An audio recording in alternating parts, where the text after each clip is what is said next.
Hi dears, അസ്സാം വലൈക്കും, welcome back. ഇന്ന് നമുക്കെല്ലാവർക്കും അറിയുന്ന ഒരു റെസിപ്പി തന്നെയാണ് ഇന്നിവിടെ ഷെയർ ചെയ്യുന്നത്. പെർഫെക്റ്റ് ആയിട്ട് നല്ല സോഫ്റ്റ് ഇഡ്ഡലി. പക്ഷെ അറിയാത്തവരും ചിലർക്കൊക്കെ ഉണ്ടാക്കിയിട്ട് നന്നാവുന്നില്ല എന്ന് പറയുന്നവരും ഉണ്ടാവും.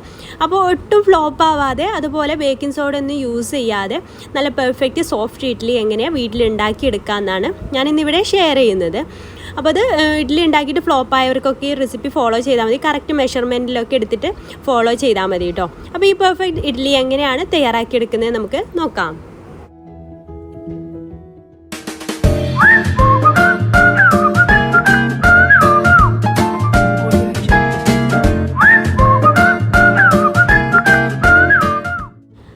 ആദ്യം നമുക്ക് ഉഴുന്നും അരിയൊക്കെ ഒന്ന് വെള്ളത്തിൽ സോക്ക് ചെയ്യാനായിട്ട് വെക്കണം. ഒരു 6-7 മണിക്കൂർ 6 മണിക്കൂർ മതിയാവും സോക്ക് ചെയ്യാനായിട്ട് വെക്കണം. അപ്പോൾ ഞാനിവിടെ ഒരു 4 കപ്പ് പച്ചരിയാണ് എടുക്കുന്നത്. അധികം ക്വാണ്ടിറ്റിയിൽ ഉണ്ടാക്കുന്നുണ്ട്.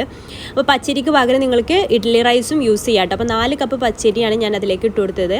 പിന്നെ മറ്റൊരു ബൗളിലേക്ക് 1.25 കപ്പ് ഉഴുന്നാണ് എടുക്കുന്നത്. അപ്പോൾ നിങ്ങൾക്ക് ഇതിൻ്റെ പകുതിയാണ് അരിയൊക്കെ വേണ്ടത്. 2 കപ്പ് അരിയിലേക്ക് 1/2 കപ്പ് പ്ലസ് 2 ടേബിൾ സ്പൂണ് ഉഴുന്നാണ് നമ്മൾ എടുക്കേണ്ടത്. അപ്പോൾ ഇതിലേക്ക് 1.25 കപ്പ് ഉഴുന്നെടുത്തിട്ടുണ്ട്. ഇനി ഇതിലേക്ക് ഒരു 1.25 ടീസ്പൂണ് ഉലുവ കൂടി ചേർത്ത് കൊടുക്കുന്നുണ്ട് ആ ഒരു ഉഴുന്നിലേക്ക് തന്നെ. ഇനി ഇത് രണ്ടും കൂടെ നന്നായിട്ട് വാഷ് ചെയ്തിട്ട് വരാം. ഇപ്പോൾ രണ്ടും നന്നായിട്ട് തന്നെ വാഷ് ചെയ്തെടുത്തിട്ടുണ്ട്. ഈ ഒരു സമയത്ത് തന്നെ നന്നായിട്ട് കഴുകിയെടുക്കണം കേട്ടോ.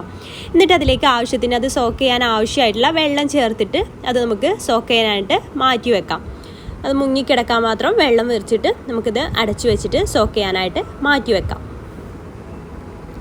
ഇപ്പോൾ ഇതൊരു 6 മണിക്കൂർ കഴിഞ്ഞിട്ടുണ്ട്. ഇനി ഇത് നന്നായിട്ട് സോക്കായിട്ട് വന്നിട്ടുണ്ട് കേട്ടോ. ഉഴുന്നൊക്കെ നന്നായിട്ട് സോക്കായിട്ട് വന്നിട്ടുണ്ട്. അതിൻ്റെ വെള്ളമൊക്കെ ഒന്ന് ഡ്രൈ ചെയ്തിട്ട് വെള്ളമൊക്കെ ഒഴിവാക്കിയിട്ടുണ്ട്. ഇനി നമുക്കിത് അരച്ചെടുക്കാം. അപ്പോൾ ആദ്യം നമുക്ക് ഇതൊരു 2-3 ബാച്ചായിട്ട് അരി അരച്ചെടുക്കേണ്ടി വരും. അപ്പോൾ ഞാനൊരു മിക്സിയുടെ ബ്ലെൻഡർ എടുത്തിട്ടുണ്ട്. അതിലേക്ക് 2-3 ബാച്ചായിട്ട് അരച്ചെടുക്കുകയാണ്. വലിയ ജാറൊക്കെ ആണെന്നുണ്ടെങ്കിൽ അതിനനുസരിച്ച് 2 ബാച്ചൊക്കെ ആയിട്ട് അരച്ചെടുത്താൽ മതി. ഇതിലേക്ക് ആവശ്യത്തിനുള്ള വെള്ളം, കറക്റ്റ് വെള്ളത്തിൻ്റെ അളവ് ഞാൻ പറയുന്നില്ല. ഒരു ഇഡ്ഡലി മാവിൻ്റെ ഒരു ലൂസിനനുസരിച്ചുള്ള വെള്ളം കൂടി പോകരുത് കേട്ടോ. വെള്ളം കൂടി പോയാൽ കറക്റ്റായിട്ട് ഇതിൽ നമുക്ക് കിട്ടില്ല. അപ്പോൾ ഫസ്റ്റ് ബാച്ച് ചെയ്തിട്ടുണ്ട്. അപ്പോൾ നമ്മൾ അരി അരിച്ചെടുക്കുമ്പോൾ ചെറിയൊരു കുഞ്ഞ് തരിയോട് കൂടെ ആകുമ്പോൾ ഇഡ്ഡലിക്ക് നല്ല പെർഫെക്റ്റ് ആയിട്ട് ഇഡ്ഡലിയുടെ ആ ഒരു ഇത് കിട്ടും കേട്ടോ.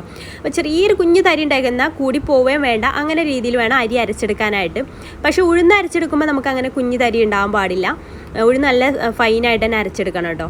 അപ്പോൾ അരി അരക്കുമ്പോൾ ചെറുതായിട്ടൊന്ന് തരി ഉണ്ടാകുന്നത് നല്ലതാണ് കേട്ടോ. അപ്പോൾ ഞാനിവിടെ 3 ബാച്ചും അരി അരച്ചെടുത്തിട്ടുണ്ട്. ഇനി നമുക്ക് ഇതുപോലെ തന്നെ ആ സെയിം ജാറിൽ തന്നെ നമുക്ക് ഉഴുന്നും ചേർത്ത് കൊടുക്കാം. ഉഴുന്നും ഉലുവയുള്ള സോക്ക് ചെയ്തിട്ടുള്ള അതും കൂടെ ഒന്ന് ചേർത്ത് കൊടുക്കാം. അതും ഞാൻ 2 ബാച്ചായിട്ടാണ് അരച്ചെടുക്കുന്നത് കേട്ടോ. ഇതിലേക്ക് ആവശ്യത്തിനുള്ള വെള്ളവും ചേർത്ത് കൊടുക്കാം. അത് നന്നായിട്ടൊന്ന് അരച്ചെടുക്കുക. പിന്നെ നമുക്ക് ഇതിലേക്ക് ഒരു ഐറ്റം കൂടെ ചേർക്കാനുണ്ട് കേട്ടോ. അത് ഞാൻ അടുത്ത ബാച്ചിൽ ചേർക്കുന്നുണ്ട്. അങ്ങനെ അതും ഈ ഒരു മാവിലേക്ക് ഒഴിച്ചു കൊടുക്കാം. ഇനി അതേമാതിരി സെക്കൻഡ് ബാച്ചും ഉഴുന്ന് നമുക്കിതിലേക്ക് ഇട്ട് കൊടുക്കാം. പിന്നെ നമ്മളിതിലേക്ക് ചേർക്കുന്നത് 1/2 കപ്പ് ചോറാണ്. കൂടി പോവേണ്ട 1/2 കപ്പ് തന്നെ മതി. ഈ ഒരു അളവിലേക്ക് 1/2 കപ്പ് ഇതിൻ്റെ പകുതി ഉണ്ടാക്കുകയാണെന്നുണ്ടെങ്കിൽ 1/4 കപ്പ് ചോറ് ചേർത്ത് കൊടുക്കാം. അപ്പോൾ നിങ്ങൾ ഈ എടുക്കുന്ന ഈ 1/4 കപ്പ് അതൊക്കെ നിങ്ങളുടെ അടുത്ത് ഈ ഒരു കപ്പളവില്ല എന്നുണ്ടെങ്കിൽ ഗ്ലാസ്, നിങ്ങൾ ഏത് ഗ്ലാസ്സിനാണ് എടുക്കുന്നത് ആ ഒരു രീതിയിൽ എടുത്താലും മതി കേട്ടോ. അപ്പോൾ ലാസ്റ്റ് ബാച്ചും അരച്ചെടുത്തിട്ടുണ്ട്. പിന്നെ ആവശ്യത്തിനുള്ള ഉപ്പ് ഞാൻ ചേർക്കുന്നുണ്ട്. ഉപ്പ് രാവിലെ ഇതിപ്പോൾ ഞാൻ രാത്രിയാണ് ചെയ്തെടുക്കുന്നത്. അപ്പോൾ രാവിലെ നമ്മൾ ചുട്ടെടുക്കുന്ന സമയത്ത് മുമ്പായിട്ട് ഉപ്പ് ചേർത്ത് കൊടുത്താലും മതി.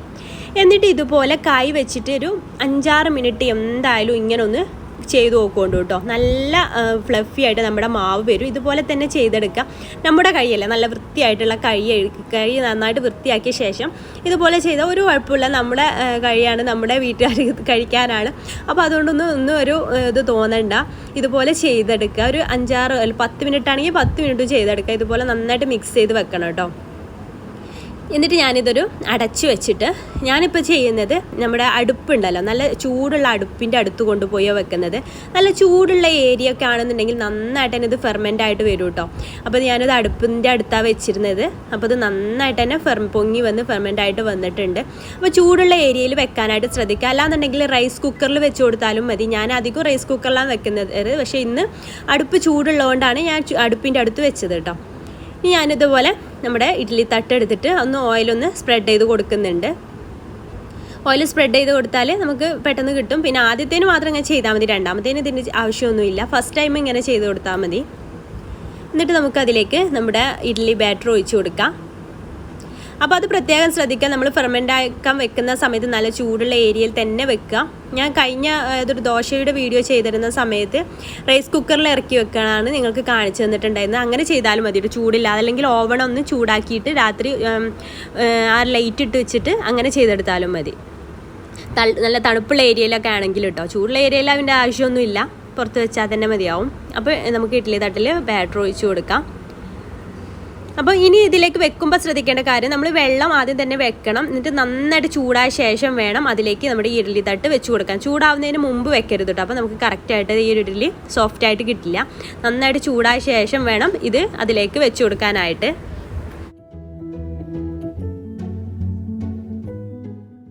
ഇതിപ്പോൾ ഞാൻ ഒരു മീഡിയം ടു ഹൈ ഫ്ലെയിമിൻ്റെ ഇടയിലായിട്ടാണ് തീ വെച്ചിട്ടുണ്ടായിരുന്നത്.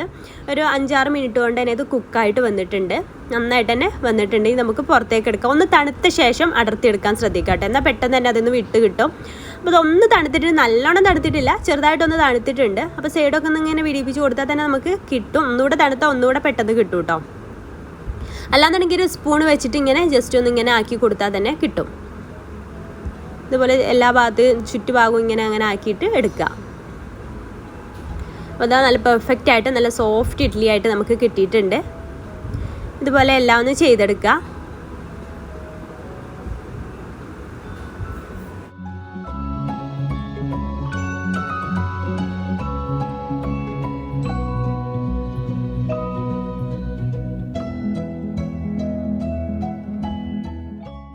ഇതുപോലെ തന്നെ അടുത്ത ബാച്ചും ഇതുപോലെ ചുട്ടെടുത്തിട്ട് നമുക്ക് എല്ലാം ഇതുപോലെ ഒന്ന് ചെയ്തെടുക്കാം. പിന്നെ നമ്മൾ ഓയിൽ ബ്രഷ് ചെയ്യേണ്ട ആവശ്യമൊന്നുമില്ല കേട്ടോ. അപ്പോൾ ഞാൻ എല്ലാം ഒന്ന് ചുട്ടെടുത്തിട്ടുണ്ട്.